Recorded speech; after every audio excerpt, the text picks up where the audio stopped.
আজি মই তোমালোকক এক্সপ্লেইন কৰিব লৈছোঁ যে গেছৰ প্লেটৰ তলত থকা অৰ্থাৎ LPG গেছৰ প্লেটৰ তলত থকা পাইপডালত কিয় ডাঙৰ ডাঙৰ ফুটা ৰখা হয়। Why there is the hole in the pipe having under the gas plate LPG gas plate. এতিয়া সেইটো দেখাবলৈ মই কি কৰিছোঁ, এই পাইপডাল ফুটা কৰি লৈছোঁ। দেখিছা নহয় এই পাইপডাল ফুটা কৰি লৈছোঁ। এতিয়া যদি মই এইপিনে বতাহটো মুখেৰে সুমুৱাই দিওঁ তেতিয়া কি হ'ব লাগে, নিয়মমতে বতাহখিনি এইপিনে বাহিৰেৰে ওলাই যাব লাগে, কিন্তু নাযায়।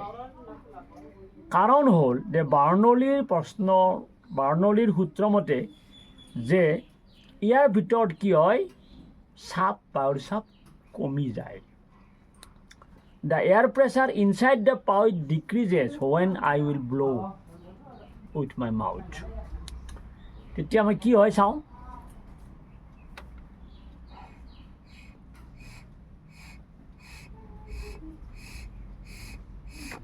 তাৰমানে কি হৈছে, এইপিনে যেতিয়া বতাহ সোমোৱাই দিলোঁ এই কেণ্ডেলৰ জুইখিনি এইফালে গুচি আহে।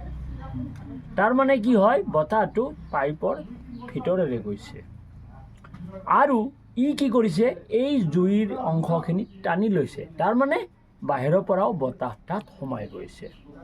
গতিকে গেছ প্লেটৰ তলত থকা পাইপৰ যিটো নলী আছে, নলীটোৰ দুইফালে দুটা ডাঙৰ ডাঙৰ ফুটা ৰখা হয়, কাৰণ যাতে বাহিৰৰ পৰা অক্সিজেন আহি তাৰ LPG গেছৰ লগত মিহলি হৈ যায় আৰু সেইটো জ্বলাত সহায় কৰে।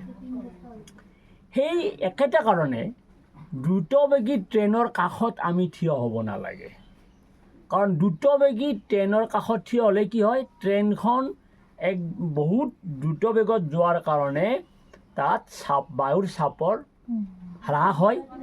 ফলত কি হ'ব, তুমি যদি ধৰি লোৱা এখন ট্ৰেইন, এজন মানুহ যদি কাষত থিয় হৈ থাকে দ্ৰুতবেগী ট্ৰেইনৰ কাষত, তেতিয়াহ'লে কি হ'ব, ইয়াৰ বতাহৰ চাপ কম, ইয়াৰ বতাহৰ চাপ বেছি। ফলত কি হ'ব, মানুহজন এইফালে হালি যাব। ফলত কি হ'ব, এক্সিডেণ্ট হ'ব। বুজিছা? সেইকাৰণে আমি কি কৰিব লাগে, চলি থকা ট্ৰেইনৰ কাষত থিয় হ'ব নালাগে। তোমাক মানুহে কয় যে ট্ৰেইনখনে টানি নিয়ে, আচলতে ট্ৰেইনখনে নাটানে, বতাহে টানে। কাৰণ ট্ৰেইনৰ গতিৰ লগে লগে ট্ৰেইনৰ কাষতে লাগি থকা বতাহখিনিৰ বেগ বৃদ্ধি হয়, ফলত চাপ হ্ৰাস হয় আৰু চাপ যিফালে হ্ৰাস হয় সেইফালেই মানুহজন হালি যায়। গতিকে এইটো তোমালোকে কেতিয়াও নকৰিবা। মই আকৌ দেখাইছোঁ বাৰু, এইটো চাবা, এই জুইখিনি ইয়াৰ ফালে আগবাঢ়ি আহিব।